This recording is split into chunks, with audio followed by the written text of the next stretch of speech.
Il me dit, moi, t'inquiète pas, j'ai des ballons, je vais te les mettre. Voilà, tu vas marquer des buts et tout, mais il me dit, mais par contre, me râle pas dessus. Et voilà, j'ai toujours aimé les choses pas forcément chères. J'ai ma façon de trouver, de chiner. Moi, j'aime beaucoup le vintage, où j'ai réalisé que j'avais une dimension autre que le football. C'est quand je reçois l'appel de Luc Besson lui-même. Mais c'est la vérité. C'est la vérité. Il faut toujours trouver du positif dans le négatif. Voilà, moi, je me suis arrêté 6 mois. Ben, je me suis dit, voilà, tu verras ta famille un peu plus. Il y avait Steve Aoki 2 slots après moi. Salut à tous, c'est Djibril Cissé et c'est carré, comme d'hab. Djib, super content de te voir. Merci. On est ensemble pour une grande occasion. Ouais. Ça y est, officiellement, c'est la fin de ta carrière. Tu fais ton jubilé. On fête le grand Djibril Cissé le 27 mai à Auxerre. Il va y avoir plein de monde, on va en parler, etc. Et pour fêter le grand joueur que tu es, on va revisiter ta carrière et il y a un sacré paquet de choses à dire, mais à travers tes plus belles anecdotes, les meilleurs moments, les plus grands champions que tu as rencontrés, etc., dont la plupart seront là, à la Baie des Champs, donc ça doit te faire super plaisir. Et pour commencer, j'aimerais qu'on commence par le dessert. Ouais. J'aimerais que tu nous fasses rêver un petit peu avec... Tu choisis toi-même 3 des plus grandes stars qui seront présentes à la Baie des Champs et tu me racontes les meilleures anecdotes que tu as sur eux, les trucs où tu as compris les bonhommes que c'était, les meilleurs moments, les plus gros, enfin voilà, où tu as rigolé, etc. Après, star, c'est un grand mot. Il y a des gens qui sont des stars pour moi et qui ne sont pas forcément connus voilà, énormément. Donc la plus grande, ça restera Giroud, parce que c'est grâce à lui que j'ai vécu tout ça, que je vis ce que je vis aujourd'hui. Il m'a donné ma chance, il a su comprendre l'humain derrière le joueur. Et forcément, c'est lui ma plus grande star. Ton deuxième papa. Ouais, mon deuxième papa aussi. Le druide pour tous les... Exactement, c'est vraiment un homme extraordinaire. Donc, Giroud. Fais-nous kiffer parce qu'il y en a un paquet. Ouais, il y en a après. Un paquet. Après, j'ai pas envie de... connaissais tout le monde à l'autoroute pour savoir quand vous traversez. Oui, les anecdotes. Les meilleures anecdotes avec Giroud, c'est quoi? Ta meilleure anecdote? Moi, ouais, c'est... En fait, on joue contre l'Espagne, donc un de mes premiers matchs en espoir. Je me blesse à la cheville assez gravement le jour du match, sauf que le lendemain, j'ai un rendez-vous chez mon équipementier. C'était l'époque des chaussures sur mesure. Il venait juste de commencer ça. Donc il y avait un grand coup de com autour de ça. Et je pouvais pas planter mon équipementier. Donc, mais j'ai une cheville qui est comme ça et un match dimanche, ou le samedi. Donc du coup, j'étais censé faire des soins. Donc je m'arrange avec le kiné pour faire les soins un peu plus tôt et pour partir à Paris pour faire mon rendez-vous. Et au moment où donc je me gare, j'arrive dans la boutique Adidas, le coach, le téléphone le sonne, mais vraiment à l'instant. Et je vois marqué Agia. Je dis bon, il se décroche. La secrétaire qui me dit oui, le coach veut te parler. Bon, il me le passe. Je me suis dit bon, c'est peut-être autre chose. Il veut me parler sur les soins ou comment va ma cheville, prendre des nouvelles parce que je l'ai pas eu depuis. Et il me dit oui, tu as fait les soins et tout. J'ai dit oui. Il me dit mais t'étais pas programmé cet après-midi? J'ai dit oui, je me suis arrangé avec François Darras, le kiné à l'époque. Je l'ai fait ce matin. Comme ça, je me repose, je fais une bonne sieste et tout. Et là, il me dit ouais, c'est ça, ouais, tu fais une sieste. Il me dit ouais, par contre, quand tu finis ton rendez-vous Adidas, tu rentres vite directement sur Auxerre et tu viens me voir, faut qu'on discute. Et je me dis mais comment le mec il sait comment? Et après, soi-disant avec le temps, il me dit que c'était un ami à lui, journaliste qui était là, qui lui a dit. Donc ça, je pense que c'est possible, parce que bon, il aurait pu savoir que j'étais à Paris, mais pas à la boutique Adidas. Et comme quoi, il avait ses entrées partout. Il y a eu la fameuse histoire de la mobilette de Basile Boli. Raconte-en 2 secondes pour les plus jeunes. Moi, je l'ai pas vécu, mais en tout cas, Basile avait acheté une mobilette en scred, hein, et il faisait ses petits trajets avec. Et le coach a trouvé la mobilette et il lui a attaché. Donc du coup, Basile ne pouvait plus se déplacer. Après aussi les fameuses sorties où le coach allait chercher carrément les joueurs en club.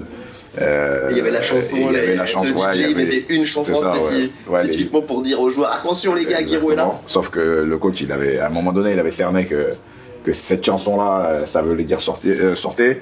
Mais comme il raconte si bien, il dit j'avais gagné mon coup parce qu'il rentrait chez eux quoi qu'il arrive. Donc ouais, c'est un sacré personnage. Et aujourd'hui, ces méthodes-là, c'est impossible. Ça serait impossible, ça serait. Et puis je pense que cette manière-là de fonctionner avec les jeunes d'aujourd'hui, ça clasherait.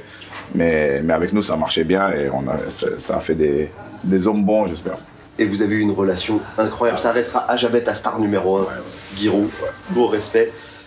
Alors, il y en a plein. Tu as joué avec tellement de stars. Tu as joué avec Zizou, tu as joué avec Steven Gerrard, tu as joué avec Ribéry, tu as joué avec tellement de joueurs incroyables.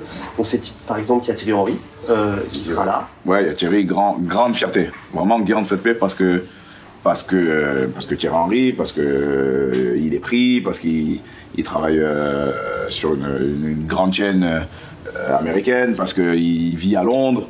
Voilà, il a beaucoup de choses à faire et il prend le temps de venir être avec nous.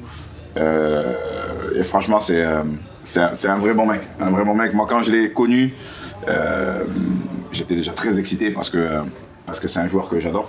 Son genre de jouer en profondeur et ce plat du pied là incroyable. Et puis on a vite matché. On avait vite des points communs. Je me rappelle une série qui m'a fait découvrir, c'était Entourage. Ouais. Entourage. Donc on arrive à un souvenir qui est pas très bon, mais bon, finalement ça arrive. L'Euro 2008, donc où je participe pas parce que vraiment on nous met dans l'hélicoptère. Et j'arrive en sélection et Titi me parle de cette c'était des DVD à l'époque, il avait le coffret. C'est une star américaine, c'est l'histoire d'un acteur américain et de ses potes. Et de ses potes, voilà.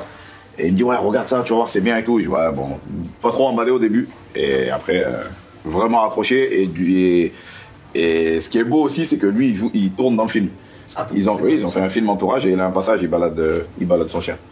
Et c'est Thierry. C'est Thierry et franchement c'est un mec à connaître. Les gens, voilà, j'entends des trucs. Une réputation. Ouais, voilà, un peu fermé, hautain. À l'époque, il célébrait pas ses buts, mais bon, bref. Célébrer, c'est pas le plus important. Le plus important, c'est de les mettre au fond. Bien sûr. Et ça, il a su le faire. Et il a expliqué, c'était émouvant, comme il avait été matrixé aussi par son éducation. Oui, il avait un peu empêché d'être démonstratif, c'était toujours plus. Ouais, j'ai vu cette interview-là qui est, c'est vrai que moi je savais pas tout ça de lui et quand on apprend ça touche. Ouais. Ça touche il y a un petit frère aussi qui sera là, un petit frère et un grand joueur, Samir Nasri, avec lequel là pour le coup, t'en as un paquet d'anecdotes parce que vous avez... Samir, ouais. Tu l'as vu arriver, tu l'as vu, etc. Parle-moi un peu de Samir et ça me fait super plaisir parce qu'il est en train de récupérer une image auprès des Français, notamment grâce à sa présence sur Canal, où les gens ont compris que c'était un mec déjà qui adorait le foot, un vrai passionné, un vrai connaisseur, et puis c'était pas le mec, il correspond pas à l'image qu'il avait de mec un peu hautain, un peu branleur, un peu... etc. Raconte-moi tes meilleures histoires avec Samir parce que ça, fais-nous savourer un peu. Là. Moi, Samir, je le connais depuis que donc j'ai signé à Marseille, je crois qu'il avait 18 ans, 17 ou 18 ans je crois. Le petit prince. Le petit prince, il vivait encore chez ses parents. Donc on passait beaucoup de temps ensemble. Moi j'étais seul, parce que ma famille était en Angleterre, moi j'étais seul en France. Et donc on passait beaucoup de temps ensemble. Et on a vite eu ce lien de grand frère, petit frère. Et ça a pas bougé. Après, des anecdotes avec Samir... Il y en a, mais après... Est-ce que tu peux raconter? Ouais, non, après, il n'y a pas des trucs de fou. Parce que vous, ce qu'il y a, c'est qu'il y avait connexion sur le terrain. Et en dehors, ouais, on était à l'entraînement. Souvent, moi, je le déposais chez lui parce que j'habite en chemin, ou des fois, on restait ensemble toute la journée. Oui, si, la plus grosse, pour montrer le caractère de Samir, moi, j'arrive en tant que gagnant de Ligue des Champions, avec un nom quand même, une image. Et premier entraînement, il m'attrape et il me dit ouais, j'ai regardé tout, je te connais un peu, je vois que tu râles beaucoup Il me dit par contre, me râle pas dessus parce que sinon ça va pas le faire. Il me dit moi t'inquiète pas, j'ai des ballons, je vais te les mettre. Voilà, tu vas marquer des buts et tout, mais il me dit mais par contre me râle pas dessus, tu vois. Et là je le regarde, je dis putain le petit là, il en a une, tu vois, il a une bonne paire. Et de là, sa mère c'est sa mère. C'est qu'il y a Habib notamment qui avait raconté comme le petit il est arrivé dans les entraînements et direct il mettait la misère à tout le monde. Il n'y a pas de statut, il n'y a pas de ceci, pas de cela. Non, lui il a pas. Voilà, et vraiment il m'a pris de côté, pas devant tout le monde, il a pas fait le mec et tout, il m'a attrapé, il m'a dit par contre voilà, je vois tu râles et tout, non, il me dit râle pas, il me dit moi je vais te les mettre les ballons, t'inquiète, mais par contre m'écris pas dessus s'il te plaît. Et tu te souviens d'une fois où il a mis la misère comme ça à l'entraînement? Des trucs qui se faisaient pas trop à l'époque? Non, tous les entraînements et ses débuts en équipe de France aussi, j'étais là. C'était assez fort et il méritait mieux. Il méritait mieux parce que les gens n'ont pas forcément compris, parce que les gens ont voulu lui coller une étiquette qui est pas la bonne. Et Samir c'est quelqu'un de très intelligent, mais vraiment qui a une culture foot au-dessus de la moyenne. Et c'est un vrai bon mec. Et comme tu dis, il est en train d'être jugé à sa juste valeur par les gens, par les Français. Et c'est un mec qui est extraordinaire. Après, il a son caractère, faut pas le faire chier. Tu lui ferais pas. Tu lui feras renifle aussi. Voilà, la première fois que je l'ai rencontré, il m'a bien scanné, il a mis 1 heure à me scanner. Ouais. Tac, tac, ok, c'est bon. Ouais. Tu lui fais pas faire ce qu'il veut pas. Et c'est une force, ça. Mais par contre, quand il a sa confiance, tout est ouvert. On va parler de plein de choses, il y aura plein d'anecdotes, ça va être savoureux pendant un bon moment, on est un bon moment ensemble. Moi, ce qui me plaît aussi avec toi, c'est que tu es un joueur immense, ça on le sait, hein, pour ceux qui ne t'ont pas trop vu jouer, franchement, allez voir un peu les compiles de Djibril. Djibril, c'est une vitesse phénoménale et une mine aussi du droit. Enfin, tu vois, t'as percé des filets quand même. Enfin, c'était ça, les caractéristiques, c'était... Les grosses qualités. Mais moi, ce que j'aime aussi avec toi et avec ta carrière, c'est que tu es un grand joueur, mais tu as été plus qu'un joueur aussi, parce que tu as aussi amené un côté un peu fashion. T'as pas eu peur d'apporter d'autres choses, alors qu'on était dans un foot un peu... tu vois ce que je veux te dire, c'était fermé, c'était conservateur, quoi. Tu vois, on avait un peu peur qu'on parle de soi, les joueurs étaient un peu sur le terrain, et en dehors. Non, toi, t'as pas eu peur de te faire des coupes de cheveux de malade, de parler, de machin. On en reviendra sur ta reconversion, mais c'est pas un hasard si maintenant t'es à la fois entraîneur des gardiens, entraîneur des attaquants à la GIA et DJ. C'est quand même, c'est toi, ça, tu vois, ça peut être que toi. Mais t'es plus qu'un joueur, et j'aimerais que tu me racontes un petit peu les meilleures anecdotes que ta personnalité t'a amené à vivre. C'est-à-dire, toi, t'es allé dans des trucs où les gens te prenaient à la fois pour une star du foot et à la fois pour une star tout court. Donc tu dois avoir des anecdotes incroyables avec des stars d'autres champs, enfin, tu vois. Déjà, j'ai eu la chance de tourner dans un taxi. Qui est pas à Marseille, qui est pas donné à tout le monde à l'époque, parce que c'est un peu les débuts de t'as le droit d'être footballeur et plus. Parce que moi, quand je commence en 2002, t'étais footballeur et point, quoi. Voilà, il y avait pas. Si tu faisais quelques pubs pour ton équipementier, mais sans plus. Et c'est là un peu où j'ai réalisé que j'avais une dimension autre que le football. C'est quand je reçois l'appel de Luc Besson lui-même qui me dit ouais, voilà, je sais que tu signes à Marseille, je tourne un taxi, est-ce que ça te dirait de faire une scène? C'est là où je me dis ouais, t'es pas juste un joueur de football, parce que je sais pas si Luc Besson aime le foot ou pas, mais en tout cas il te veut dans un de ses films, et c'est des films, c'est des grosses productions, donc je me dis ouais, c'est bien. Après oui, j'ai eu des défilés aussi, Jean-Paul Gaultier, il y a eu beaucoup de choses autour du football qui se sont passées, parce que voilà, sur le terrain j'avais un coup bleu, un coup rouge, une paire de chaussures, une chaussure rouge, une chaussure bleue. Et puis tu savais porter les trucs, ouais, tu savais prendre des risques. Mais c'est fait avec le cœur. Ouais. C'était fait avec le cœur, et quand je trichais pas, c'est pas un personnage que je joue. Et les gens, ça, le ressentent. Et ça vient d'où justement ce côté un peu extravagant Mon père aimait la mode, mes frères aussi. Parenthèse, parce que ta famille c'est un truc de psychopathe. Ouais. Et ben, ton père était capitaine de la Côte d'Ivoire. C'est ça, ouais. Il était capitaine de l'équipe nationale, il a 1 ou 2 cannes, quelques sélections. Il a joué à Arles et à Martigues en France. Et tes 4 enfants deviennent foot ouais, mon grand frère Abou a joué à quelques sélections aussi en équipe nationale, a joué à Nîmes avec Eric Cantona. Ça c'est pour la parenthèse, mais c'est incroyable. Donc reviens sur ton père et le côté extravagant. Ouais, mon père aimait ça, aimait la mode, aimait se saper. Donc mon frère aussi, mon grand frère Abou, pareil, avait cet amour-là de la mode et ça a sûrement déteint sur moi. Et voilà, j'ai toujours aimé les choses pas forcément chères, mais voilà, j'ai ma façon de trouver, de chiner. Moi, j'aime beaucoup le vintage, j'aime beaucoup la fripe, et c'est pas forcément cher de luxe, mais voilà, c'est différent. Et tu avais sorti une marque, Monsieur Lenoir, si je dis pas de bêtises. Ouais, en stand-by, qu'on va relancer. C'était il y a longtemps déjà que tu avais fait. Oui, Monsieur Lenoir, c'était... Mais à l'époque, c'était Queen's Park. T'étais précurseur. Et alors, dis-moi un peu, je sais pas, la plus grosse dinguerie que t'as vue lors d'un défilé, lors d'un truc, des stars qui se disaient, mais toi t'es une star de cinéma, ou je sais pas quoi, enfin tu vois, dans des rencontres, des trucs un peu ouf. Festival de Cannes, c'était au tout début. Je crois que c'était 2005 ou 2006. J'arrive et je suis donc je fais le tapis rouge.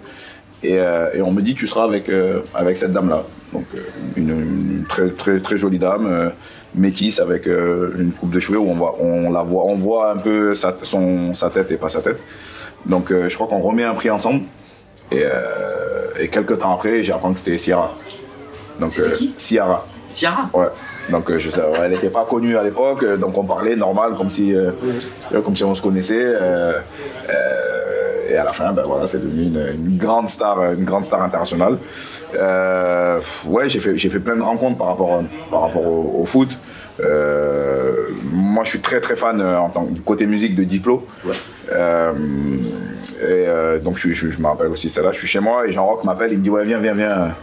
Jean-Roch, c'est le propriétaire du VIP Club. Le Monsieur Knight de Paris. Voilà. Il me dit viens, j'ai une surprise pour toi au club, faire la Joya au resto. J'ai dit mais il est 1h du matin, le resto se finit. Il me dit viens, tu vois. Donc j'arrive, je monte et il y a Wes, donc Diplo, à une table qui prépare son set parce qu'il va jouer. Et donc on arrive, on discute et le mec me parle de foot. Ouais, Liverpool, bien, je viens de reprendre un club. Et c'était le club où Didier jouait aux États-Unis. Et il avait des parts dedans. Et j'étais là, je dis mais comment ça le mec il me connaît? Il me dit ouais non le foot, ouais putain je kiffe quand t'étais là-bas et tout. Le mec pour moi il est dans son monde, ils me connaissent pas, tu vois. Et du coup, de là naît une amitié forte et mon premier son, il me fait l'honneur de sortir Kiki, donc mon premier son sur NC Label. Donc voilà, le football m'a amené des belles choses. Et on y reviendra, mais moi ce que je trouve l'un des trucs incroyables de ta carrière aussi, c'est qu'on l'a dit, t'avais des qualités exceptionnelles, vitesse, frappe, exceptionnelles, mais de très haut niveau mondial. T'as 2 blessures, on y reviendra, qui sont incroyables. T'as très peu de blessures, mais tu fais 2 très grosses fractures tibiales péronées. On a tous cette image en tête, malheureusement, de ton tibia qui est en 2, etc. Et déjà, avant que je rebondisse, déjà, est-ce que c'est des images que tu peux regarder, toi? Oui. Les miennes, oui. Les miennes, mais je peux regarder, mais j'arrive pas à regarder les d'autres joueurs qui se blessent. J'arrive pas à le faire, mais les miennes, ouais, je regarde. J'essaie de comprendre. Je pense qu'il n'y a pas d'explication en vrai. On peut chercher la force du coup. Il m'a pas mis un attentat. Enfin, les deux. Ma densité osseuse, on a regardé, c'est au-dessus de la moyenne. Donc j'ai pas des os fragiles. Des chocs, j'en ai pris x100 à l'entraînement. Il y a un moment donné, j'ai essayé vraiment de chercher, de savoir pourquoi, et là je me dis, bon, de toute façon tu ne sauras pas, et puis ça te ramènera pas. Parce que la question que je suis obligé de me poser quand je... Après on y reviendra parce qu'il y a une histoire incroyable avec le doc. Ouais. Sur ta carrière a été sauvée par... Ma vie, carrément. Ta vie. Alors on va commencer par ça. Raconte-moi ce moment où ta vie aurait pu basculer, au moment où tu te fais cette fracture tibia péronée. Il y a un simple doc qui te sauve la mise. Raconte-moi. Ouais. En fait, mon tibia péroné, donc je me casse la jambe. Et mon os, en fait, bon, l'os est comme ça, hein, et du coup, mon os se casse et se chevauche. Donc ça veut dire que j'avais plus de circulation dans le pied. Et bon, ça, avec la douleur, je le sens pas. Et le doc arrive, donc je vois qu'il me manipule et tout, et il a un réflexe de toucher ma voûte plantaire. Et à un moment donné, je lui dis, mais vous faites quoi, tu vois? Parce que je vois que vraiment il insiste. Et il me dit, tu sens quand je te touche? J'ai dit non. J'ai dit rien. Après, je me suis dit, c'est la douleur, je me suis cassé la jambe, tu vois. Donc, et il me dit, ouais, non, c'est pas normal, je vais faire un truc, mais je t'expliquerai plus tard. Donc, ok. Et il me compte jusqu'à 3 et il me tire la jambe. Donc, je vois, il tire. T'as pas une douleur de fou à ce moment-là? Bah, franchement, je pense qu'à un moment donné, je suis parti parce que. Et donc, il me met une attelle et tout. Et quelques jours après l'opération, il m'explique. Il me dit, tu sais, on est passé pas loin, on est passé près de la correctionnelle et tout. Non, je lui dis, oui, c'est une grosse blessure. Il me dit, non, t'aurais pu perdre ta jambe. Mais quand il me dit ça, moi je me dis, il exagère un peu, quoi. C'est une façon de parler, quoi. Et il me dit, non, vraiment. Donc, et là où il m'explique, il me dit, tu te rappelles quand je t'ai tiré la jambe, il me dit, je t'ai réduit la fracture. Donc il m'explique ce que ça veut dire. Il me dit que donc, ton os était déplacé, donc je te l'ai remis en place. Et il me dit, si je faisais pas ça, 1 heure après, il fallait t'amputer. Parce que tu n'avais plus de circulation. Je dis, ah ouais. Je dis, ouais, donc là, c'est pas simplement il a sauvé ma carrière, parce que bon, je tire avec le foot, il y a autre chose. Mais là, avec une jambe, c'est pas pareil. Avec une jambe, c'est pas. Même à 24 ans, se faire amputer de la jambe, c'est pas pareil. C'est pas pareil. Donc, Dr Waller, je suis reconnaissant, mais à vie. Mes enfants, pareil, parce que je l'explique à beaucoup de personnes cette histoire-là, que ce docteur-là a eu le sang-froid qu'il fallait au moment où il fallait. Mais après, j'ai de la chance, c'était un mec d'expérience, il était doc en équipe nationale à l'époque d'Angleterre, et il a eu le bon réflexe, parce que si c'est un jeune qui voit une jambe comme ça pour la première fois, bon, tu peux te dire, il n'aurait pas eu peut-être la présence d'esprit de faire ça. Et franchement, le doc, j'en parle de lui dans mon livre, j'en parle de lui dans les interviews. Et franchement, c'est pas juste ma carrière, parce que voilà, le football, c'est le football, mais ma vie en général. Voilà. Donc je le remercie pour ça. Et le truc que je voulais te dire aussi, c'est que le truc qui m'impressionne dans ta carrière aussi, c'est que tu as 2 des blessures les plus difficiles dont il faut revenir, qui par définition jouent sur la vitesse. Ah ouais, t'as jamais retrouvé la même vitesse que t'avais. Alors, on va y arriver. On est bien revenu. T'es bien revenu. Et justement, c'est ça la question, c'est comment t'as fait pour revenir et pour continuer à avoir une très très belle carrière pendant longtemps, sachant que ton jeu était basé sur la vitesse et qu'on s'imaginait, enfin il y a plein de gens qui s'imaginent à ce moment-là, jamais il pourra retrouver ses qualités, tu vois, d'explosivité, etc. Ben, la chance que j'ai, c'est que quand c'est osseux, ça se remet très bien. Les muscles ne sont pas touchés, donc c'est pas une fracture ouverte.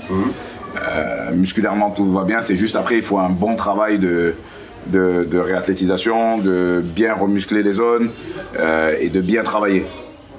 Et d'avoir un mental à toute épreuve et être prêt à passer du temps à juste marcher, à juste trottiner, à juste faire des exercices qui te semblent ridicules et stupides, et tu dis mais pourquoi je fais ça? Ça me sert à quoi?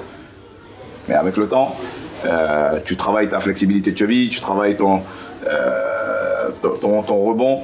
Et moi j'ai une course de base, je suis un athlète, j'ai fait de l'athlète, donc j'ai une course, il faut que je cours bien. Et la chance que j'ai eue, c'est que j'ai rencontré Jean-Georges Cellier, qui donc au CERS à Bouloris, à Saint-Raphaël, à Bouloris, pardon. Et du coup, on a décidé de travailler ensemble et de travailler le côté qualité de course, pour que justement je retrouve ma vitesse et que voilà, on dirait que 6 mois s'est passé, mais rien ne m'est arrivé. Et du coup, on a basé ça sur ça, donc des exercices vraiment pur athlétisme. Et j'ai retrouvé tout mon dynamisme et toute ma vitesse. Excuse-moi, j'ai un flash et après on reviendra parce que c'est vrai que toi, tu as fait de l'athlétisme, mais toi, ce que tu kiffais, c'était la vitesse. Ah oui, oui. C'est pas l'endurance. Alors raconte-moi, s'il te plaît, cette petite anecdote savoureuse. T'es à Auxerre et avec 2-3 potes à toi, vous vous cachez dans les hubs, faire les grands tours. Si tu peux me la raconter, cette histoire-là. Ouais, maintenant je peux balancer les noms même. On était souvent deux. C'était souvent alors, Philippe. C'est quand? Alors tous les mardis, on avait forêt. Donc on allait à Branche. Mardi matin, tu oublies le ballon, il n'y a pas de ballon, il n'y a même pas de crampons.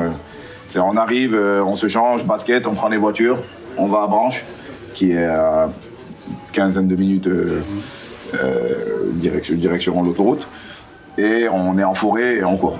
Voilà. Il y a un circuit, c'est de génération en génération. Bolide l'a fait, tout le monde l'a fait. Après nous, ils l'ont fait. Voilà. C'est vraiment le truc du coach. Donc il y a des circuits à faire. Il y a plusieurs. On fait du sprint en montée aussi. Ça me plaisait, donc je le faisais. Mais le grand tour, alors avec Philippe, on avait trouvé un moyen à un moment donné de traverser et de couper trois quarts du tour. Mais sauf qu'au début, on le faisait mal. Parce qu'on partait dernier, on arrivait, on était dans les milieux. Et le coach, il disait, attendez, c'est quoi ces mecs-là? Ils courent pas, ils arrivent, ils transpirent pas, ils sont pas fatigués. Donc après, on a bien étudié le plan et on sortait un peu plus tard. Mais en tout cas, on a coupé fort. Très très fort. Et du coup, voilà, je peux dire maintenant c'était Philippe et moi. Mais ça ne nous a pas empêché d'avoir deux joueurs d'équipe de France. Hein. 2-0, ouais, et puis Philippe. Un joueur incroyable. Pour moi, franchement, dans ma carrière, je pense que c'est le meilleur défenseur avec qui j'ai joué. Les boom songs, vraiment c'était autre chose. Mais Philippe, c'était classe. C'était relance. Et vous faisiez pas défoncer en Lyon? Si on faisait un bon match, ça allait. Mais le jour où on se manquait un peu, voilà, il regardait. Mais à la fin, je pense qu'il savait. Mais voilà, il nous laissait. Et pour revenir au sujet juste précédent, moi c'est une question que je me suis posée en tout cas te concernant. J'ai pas la réponse, personne là. Mais toi, dans ta tête, déjà, est-ce que c'est des questions que tu t'es posées? Est-ce que tu t'es dit jusqu'où je serais allé? T'es déjà allé très haut, t'as fait une superbe carrière. Mais sans ces 2 coups d'arrêt qui sont des coups de massue, est-ce que tu t'es dit je serais allé jusqu'où? Selon moi, je serais allé jusque là, j'aurais pu faire ci, ça. Parce que t'as la vitesse d'Mbappé à cette époque-là. Ouais, à l'époque ça va très vite, un peu moins techniquement moins bon. Mais finisseur, je pense que je ratais moins d'occasions. Ouais, niveau de la frappe, et très finisseur, j'avais fin de but. Et ça c'est une qualité, ouais, je pense que j'aurais peut-être mis entre 10 et 15 buts la première année. Avec Liverpool, on avait une très belle équipe. Je pense que j'étais à Blackburn, j'avais marqué. Tottenham, Blackburn. Donc j'étais à 2 ou 3 buts, ou 4 même, je crois. Donc ça aurait pu très bien finir à une dizaine, une quinzaine de buts. Pour une première année en première ligue, c'est très bien. Et là, on ne te voit pas pareil. Quand tu as mis 15 buts en première ligue, c'est pas pareil. Donc tu enchaînes la confiance. Ta confiance toi perso, et si tu enchaînes sur une deuxième saison à pareil 10-15 buts,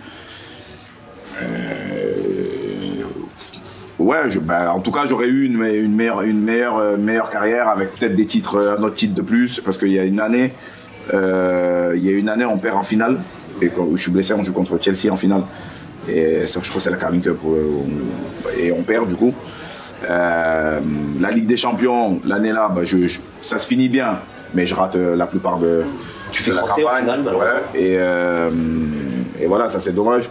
Mais franchement, j'ai pas été, peut-être pas Ballon d'Or, mais peut-être pas nominé dans les Ballons d'Or, mais en tout cas j'aurais mis peut-être 10 buts sur chaque saison de plus. Alors pour se rendre compte, parce que pour les plus jeunes, tu vois, et vraiment aller voir les compiles, etc. Pour se rendre compte du joueur que tu étais, dis-moi un petit peu, les clubs, tu as fait des grands clubs, attention, l'OM, Liverpool, même le Pana, enfin tu as fait des vrais grands clubs, etc. Mais dis-moi, tous les grands clubs où tu aurais pu aller, tous les deals qui se sont pas faits et qui auraient pu se faire avec les plus grands clubs possibles. Après Auxerre, j'avais tout le monde. J'avais tout le monde. Milan, Barça. Barça, je suis allé voir. C'était Rijkaard à l'époque. J'étais allé voir un entraînement. Je suis allé voir, mais j'avais déjà discuté moi avec Liverpool. On était en discussion avancée. C'était pas signé rien, mais On avait déjà discuté. Et après 2002, j'ai le Real qui vient, qui envoie Zidane en éclaireur. Je me rappelle, on était en Corée. En Corée, ouais. Donc j'arrive moi et il vient me voir dans ma chambre et il me dit ouais, nous on est intéressés. Qu'est-ce que tu fais l'année prochaine? J'ai dit ouais, mais moi j'ai déjà. Là c'était vraiment avancé avec Liverpool. Je pouvais plus trop faire marche arrière et sans. Je pense pas que j'aurais eu ma place là-bas. Il y avait des grands joueurs déjà à l'époque. Je pense pas que le foot espagnol était fait pour moi à l'époque. J'étais pas assez bon techniquement. Il fallait savoir garder le ballon, il fallait savoir jouer pour l'équipe et jouer avec l'équipe. Moi j'étais plus un mec d'espace à l'époque. J'ai toujours été un mec d'espace. Et je pense que l'Angleterre était vraiment pays fait pour moi. Et finalement je me trompe pas parce que cette année-là on gagne la Ligue des Champions. Mais t'es quand même le mec qui a dit non au Real, quoi. J'ai pas dit non, oui. Oui, mais c'était pas une offre ferme non plus. Tiens, il y a un contrat. C'était oui, voilà, on te regarde, on est intéressé. Qu'est-ce que tu. C'était en éclaireur plus. Ok. Voilà, mais bon, voilà. Quand ils viennent te dire on te regarde, c'est qu'on te regarde. Ils attendent de voir comment tu réagis. C'est ça. Et Zizou, comment il te présente le truc? Non, tranquillement. Tranquillement, il vient dans ma chambre, il tape, j'étais avec Sylvain, Whittle. Il tente, il rentre, donc déjà ça se passe bien, tu viens d'arriver parce que j'étais le petit jeune. Bon, et là il dit ouais c'est bien ce que tu fais, tu fais un beau début de carrière, nous on est le Real, on te regarde, on te suit, ça t'intéresserait? Je savais pas trop quoi dire quoi. Et du coup. T'étais doublement gêné. Ouais, ben oui, parce que Z, c'est Z, on dit pas non à Z. Hein. Et voilà, c'était plus un. C'était voilà, comme j'ai dit, c'était pas une histoire, il n'est pas venu avec le contrat signe. Mais je pense qu'ils étaient bien intéressés. Barça, Real. Milan, j'avais. Ouais. Je pense que mon agent a encore les fax, je pense. Ok. Parce qu'à l'époque, c'était des fax. Pour les jeunes de maintenant, si vous savez pas ce que c'est un fax, allez vous renseigner. Et t'as eu des propositions fermes auxquelles tu t'es dit waouh. Non, parce qu'on a vite choisi. En fait, ma dernière année à Auxerre, j'avais déjà signé à Liverpool. Donc voilà, une fois qu'on avait fait le choix, après on regarde plus et puis on avance. Bon, il y a Liverpool. Avant de passer à la suite, quand même, là c'est les 20 ans d'Istanbul. Ouais. De l'un des matchs les plus fous de l'histoire du football. C'est la finale de Ligue des Champions 2005. Pour ceux qui se souviennent pas ou ceux qui étaient pas nés, etc. Le Milan mène 3-0 à la mi-temps. Tout le monde se dit que c'est mort. Sauf Rafa Benitez et sauf vous, les Reds, et sauf Stevie J. Ouais. Est-ce que tu peux nous raconter d'ailleurs ce qu'il dit à la mi-temps? Donc vous perdez 3-0, ouais. Vous êtes, j'imagine que vous êtes décomposé. Même pas. C'est ça le pire. Raconte-moi. Le pire c'est ça, c'est qu'on rentre à la mi-temps et le coach et l'ambiance du vestiaire est étrangement positive. Comment l'expliquer, je sais pas. C'était peut-être les dieux du football qui commençaient leur travail. Mais voilà. Les supporters qui continuent à gueuler aussi. Ouais. Et on n'était pas du tout. On sentait pas une équipe qui était en train de perdre 3-0 et qui aurait pu potentiellement en prendre 2 de plus parce qu'ils avaient 2 occasions. Le coach nous dit si on commence fort, on peut pourquoi pas les inquiéter. Mais il est positif. Il est pas, tu vois, c'est pas un mec. Il est très positif. Non, pas du tout. Il nous envoie beaucoup de positifs. Stevie fait son discours en nous disant qu'il a grandi en voyant les capitaines de Liverpool soulever cette coupe, qu'il n'est pas loin et que voilà, il faut pas qu'on lâche et qu'il faut y croire. Donc encore du positif. Donc on se regarde. Donc si tout le monde y croit, on y va aussi. Et par contre là il y a une anecdote très marrante avec Jimmy Traoré. Donc Jimmy rentre à la mi-temps, le coach fait un changement, le fait sortir pour, lui dit tu sors et fait rentrer Didier Amann. Donc Didier va s'échauffer. Et entre temps à la mi-temps il y a Steven Finan qui sent quelque chose et qui dit au coach non je peux pas continuer. On fait un changement. Donc du coup c'est Finan qui sort pour Didier. Mais Dimitrov est dans la douche. Donc il est déjà il est sous la douche, shampoing, gel douche, il est prêt pour. Donc il faut aller le chercher maintenant. Donc l'intendant va le chercher, il lui dit tu rejoues. Et lui il dit non, bah vas-y. Le coach il vient de me dire tu sors. Non, il y a un changement, Finan il sort, donc tu rejoues. Donc il vient pour rentrer, il s'est rhabillé. Et il fait une deuxième mi-temps de fou, je crois qu'il en sort une sur la ligne. Comme quoi il fallait. Elle était pas vraiment, elle était compliquée à aller chercher celle-là et on est allé la faire. Mais penalty, vous revenez à 3 partout. Ouais, Stevie G qui met un but de la tête, je pense il n'y a que lui qui pouvait marquer de cette distance-là. Un gardien qui fait 2 mètres et qui a une envergure énorme, il va la mettre pleine lucarne, il provoque le penalty, il finit arrière droit. Je me souviendrai toujours comment il va chercher le ballon dans le but. Ouais, au moment où il revient, mais il a l'impression qu'ils ont des 4 des buts. En fait, c'est l'Argentine dans le stade. Il finit arrière droit, un peu en pouvoir. Et vraiment, c'était une victoire collective. Ils l'ont appelé que c'était sa finale à lui. Franchement, c'est mérité parce qu'il a fait un vrai match. Mais c'est une victoire d'équipe parce qu'on a tous joué notre partition et Stevie était peut-être le chef d'orchestre, mais on a tous bien joué. Et ce qui fait que c'est un grand match, il faut être 2 pour faire un grand match, c'est que c'est un immense Milan AC. C'est le Milan AC. Je pense que c'est l'une des. Je pense qu'il y aura jamais mieux. Voilà, c'est l'un des voilà, c'est ça qui fait que Vikash, c'est un grand match et que c'est un match. Il y avait Vikash sur le banc. Ouais, exact. On a parlé de ta période à Liverpool qui est un moment incroyable. Hein. Tu gagnes des champions, tu découvres l'Angleterre, Anfield, etc. Tu es toujours populaire d'ailleurs à Liverpool. Et l'OM, pour moi, une autre étape incroyable, c'est l'OM. Bafé Gomis nous disait dans une interview pour Carré à quel point il s'était mis la pression en tant que gamin du coin, en tant que minot du Sud, tu vois, de jouer à l'OM. Il sait que lui il a bossé physiquement comme un fou, enfin il savait qu'il allait prendre tellement de pression qu'il a pensé que terrain et qu'il était en mode physique, enfin tu vois, etc. Vraiment vouloir prouver parce qu'il savait à quel point c'était dur d'arriver en tant que minot. Toi, comment t'es arrivé, dans quel état d'esprit t'étais, et raconte-moi les plus grosses dingueries que t'as vécues à l'OM, dans ton club de cœur. On le rappelle, t'es Arles, qui a 1 heure en voiture. Moi de base, c'était pas prévu déjà que j'arrive parce que je suis à Liverpool, je reprends de ma blessure. Tout se passe bien, on gagne la Ligue des Champions.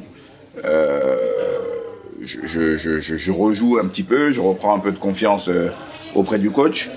Et donc on est en équipe de France, je suis en prépa de l'Euro. Ouais. Et Rafa Benitez m'appelle et me dit voilà, j'ai changé un peu de plan, mais ça je respecte vraiment. Par contre c'est dit plutôt que de faire galérer après. Exactement, ça c'est un truc que je lui ai toujours dit. À chaque fois que je le vois, on en parle parce qu'il aurait pu me mettre au frigo et me sortir de temps en temps. Comme beaucoup l'ont fait. Et là vraiment ma carrière c'est foutu. Donc pour ça grand respect. Et, il me dit voilà, je vais prendre Fernando Torres. Donc tu n'auras pas forcément beaucoup de temps de jeu. Donc j'ai dit ok. Et ça faisait déjà 2-3 fois que j'avais eu Pape Diouf au téléphone en tant que il venait sonder un peu comment ça se passait. Président de l'OM à l'époque. Exactement, père à son âme. Exactement, monsieur du football français. Voilà, il en faudrait plus des hommes comme ça. Avec José aussi, Anigo, qui a joué un gros rôle aussi dans ma venue. Et du coup, on s'appelle, on sonde un peu, et là, je le rappelle, je lui dis, le coach, il vient de m'appeler, il vient de me dire que il n'y avait plus trop de place pour moi, donc qu'est-ce qu'on fait? Et il me dit, vas-y, on discute, moi je suis ouvert, ça prend 2-3 jours. Hein. 2-3 jours, allez, ok, c'est bon, on est d'accord, avec ton agent, on va discuter des termes, on va première année en prêt avec une option, pas de problème. Donc là, c'est le moment est très bon.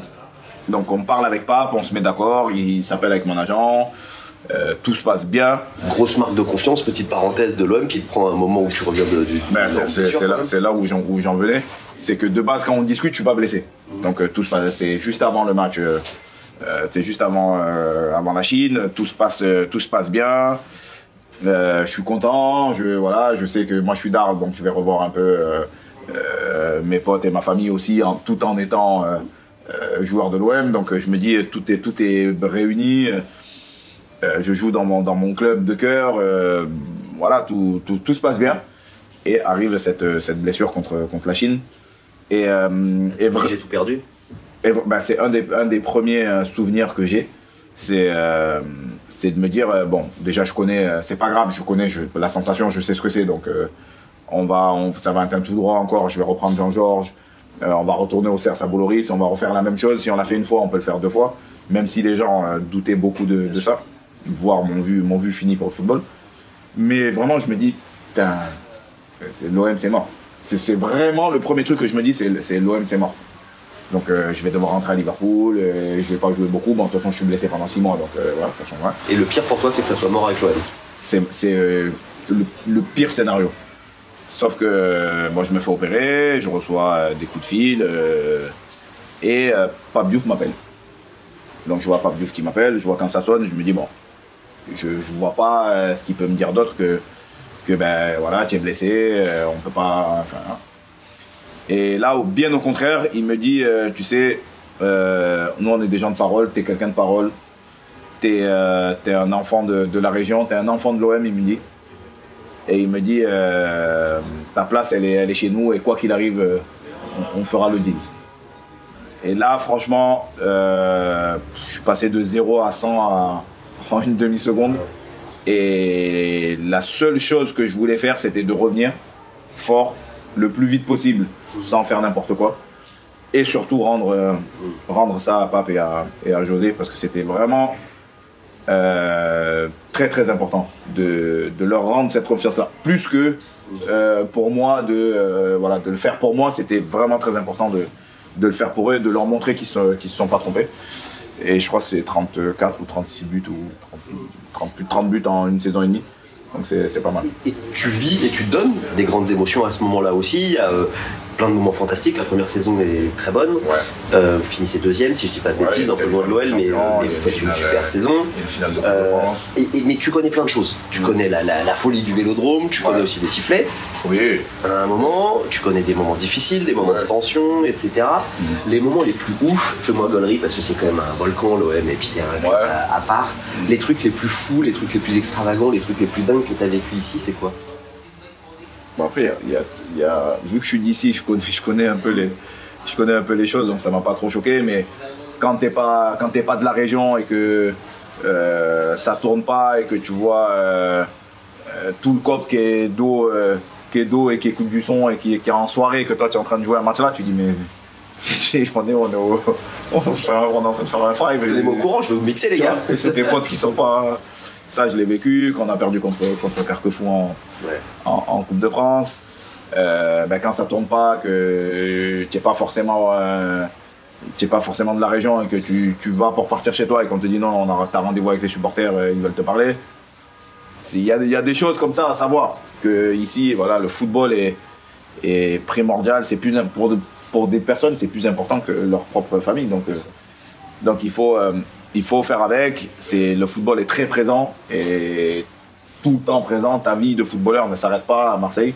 Voilà, il y a des clubs, tu t'entraînes, après t'es une personne lambda, tu peux aller faire tes courses, tu peux aller faire tes autres choses, mais à l'OM tu ne peux pas. La plus grosse dinguerie qu'un supporter t'ait fait dans la rue, c'est quoi?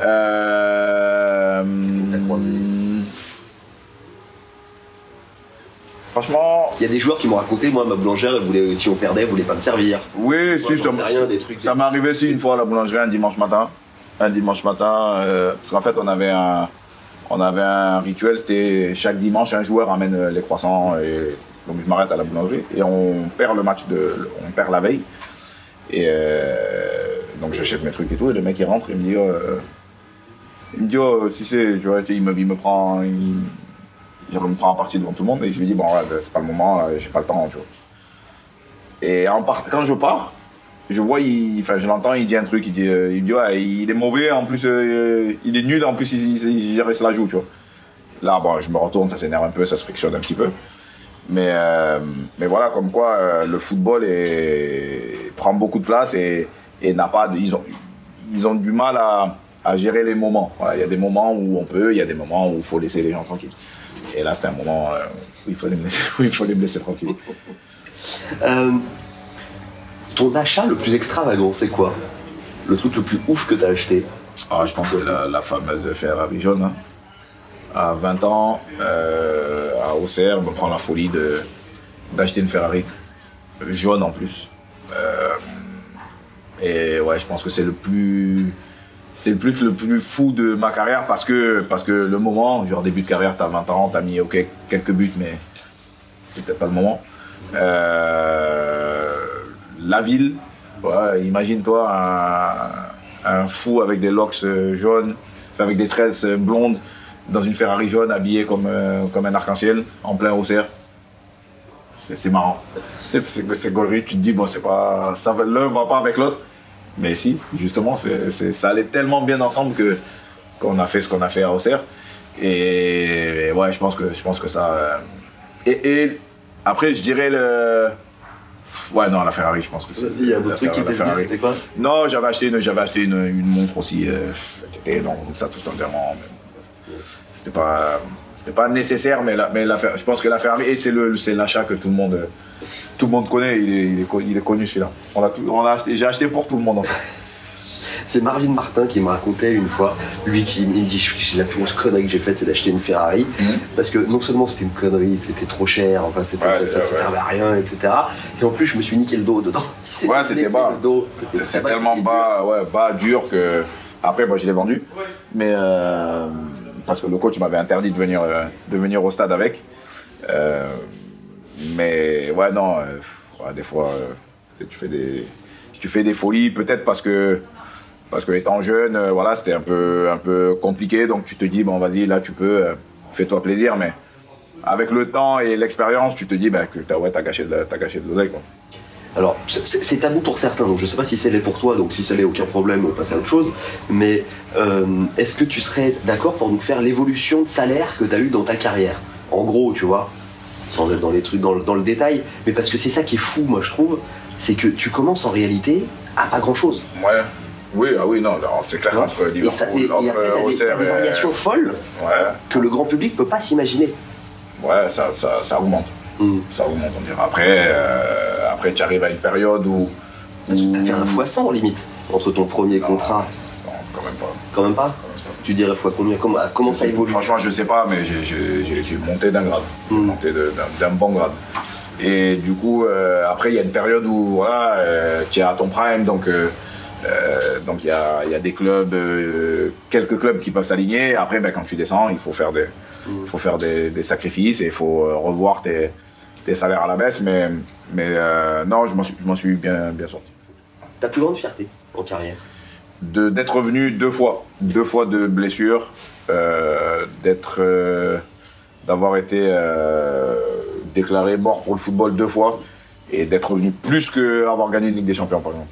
Parce que là c'est la Ligue des Champions, c'est un effort collectif. Quand tu as un mec comme Xabi Alonso, Steven Gerrard, voilà, tu as des mecs comme ça qui peuvent te faire gagner la compétition. Mais quand tu es face à ta jambe tordue et que tu te dis qu'est-ce qu'on fait?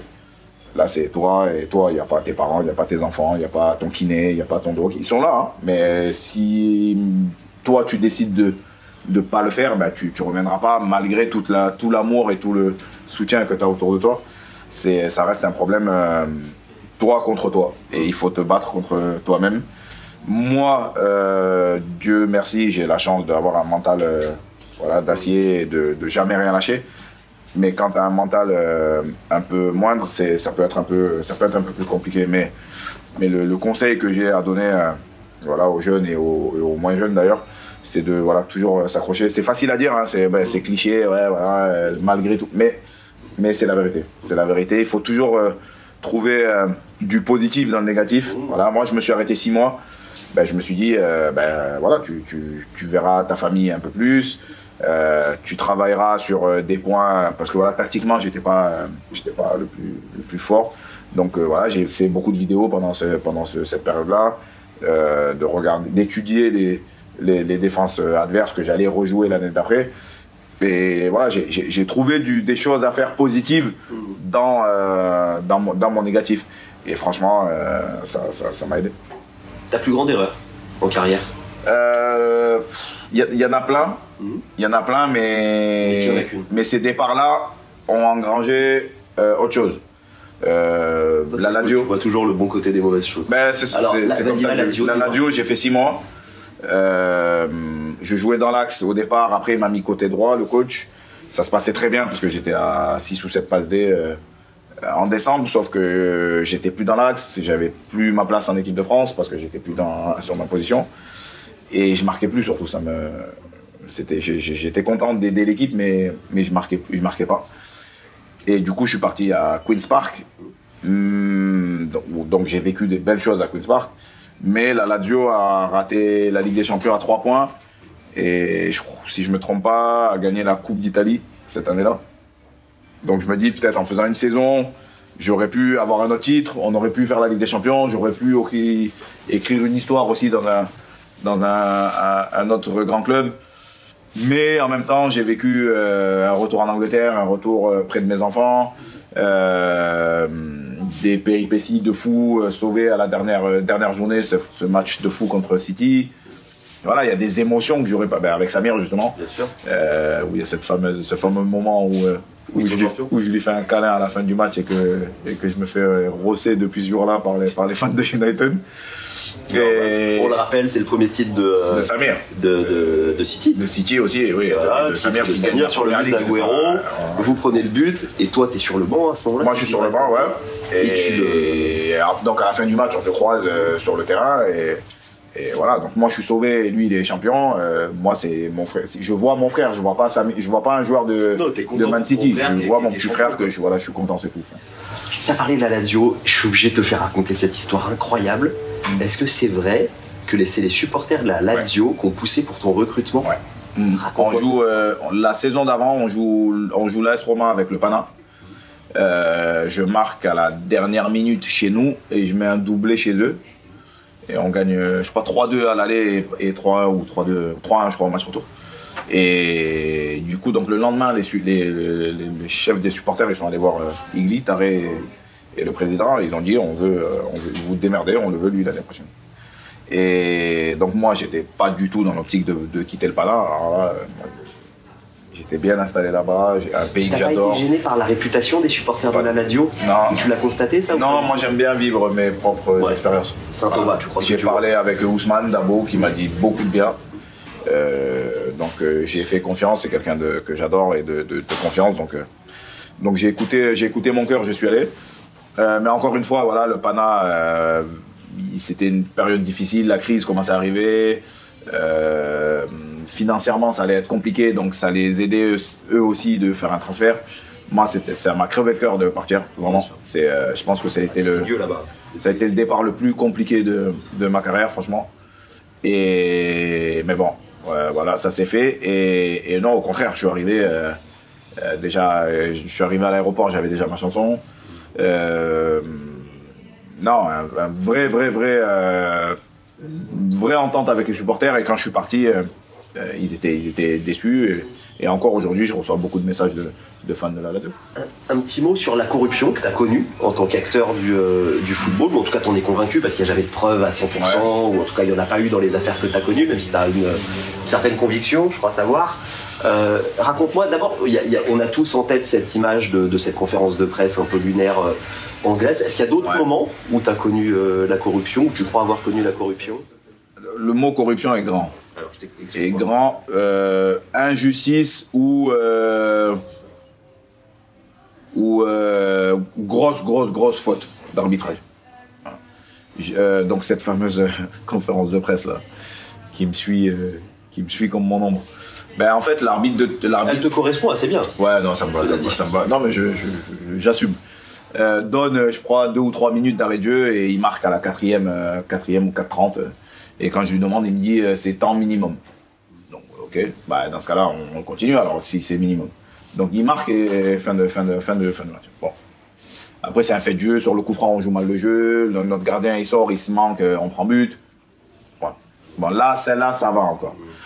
Mais donc on joue à l'Olympiakos. On marque, ils nous sifflent hors jeu, mais il n'y a pas du tout hors jeu. Eux ils marquent, par contre il y a 1 mètre d'hors jeu, Mitroglou. Donc je vais voir l'arbitre dans le vestiaire et il me dit non, moi mon arbitre il m'a signalé, donc je lève. Je dis ok, donc je lui montre, je dis là, il y a hors-jeu là. Il me dit oui, là non, mais moi on m'a signalé, donc je lève. Ok, pas de problème. Donc je fais un interview pour dire que voilà, moi c'est bon, les erreurs comme ça, voulues ou pas voulues, moi je m'entraîne pas toute la semaine à mettre un cul comme ça pour arriver le samedi et quoi qu'il arrive t'as perdu. On me l'avait dit pourtant, on me l'avait dit avant que j'arrive, on m'avait dit tu verras les arbitres c'est compliqué en Grèce. J'y croyais pas. Et du coup je décide de dire que je partais du Pana. Et il y a une petite altercation avec Marinakis, le propriétaire de l'Olympiakos à l'époque qui me dit des choses pas très cool. Et du coup ça me renforce mon idée que ce match-là était un peu bizarre. Racisme, t'as été victime ou pas toi? Ouais, en Grèce, un match amical à Volos, c'était Olympiakos Volos. Ouais, quand je touchais le ballon, des cris de singe. Et du coup j'ai pété. Il y a un mec qui m'a. Donc on marque, ouais, je fais une passe D, on marque. Je vais chambrer un peu, c'est une bonne guerre. Et je reçois une bouteille qui passe à côté. Donc je la renvoie. Et là ça part un peu en bagarre et tout. Et donc je lui dis à l'arbitre, j'avais dit, j'ai dit vous attendez. Non, il n'entend pas. Et du coup moi j'ai arrêté, je me suis cassé. Okay. Et, ton équipe t'a suivi? Ouais, le match a été arrêté. C'est la seule fois que t'as été victime de racisme? Après que je me rappelle, que j'ai entendu, voilà, après le reste. Ça roule. Un petit mot sur ta reconversion, parce que ta reconversion elle te ressemble tellement. En fait, c'est. Une jambe DJ, entraîneur des attaquants. Les gens sont pas, c'est peut-être pas au courant, mais moi j'ai appris à mixer, j'avais 14 ans. Donc j'ai des photos au centre de formation où j'ai mes platines. J'avais pas le droit de mettre du son parce que j'avais le droit que au casque, parce qu'il y avait voilà, d'autres joueurs. Mais moi, oui, depuis que j'ai 14 ans, moi j'écoute du son, j'ai des vinyles, j'avais mes 2 MK2, voilà, je mixe depuis que j'ai 14 ans.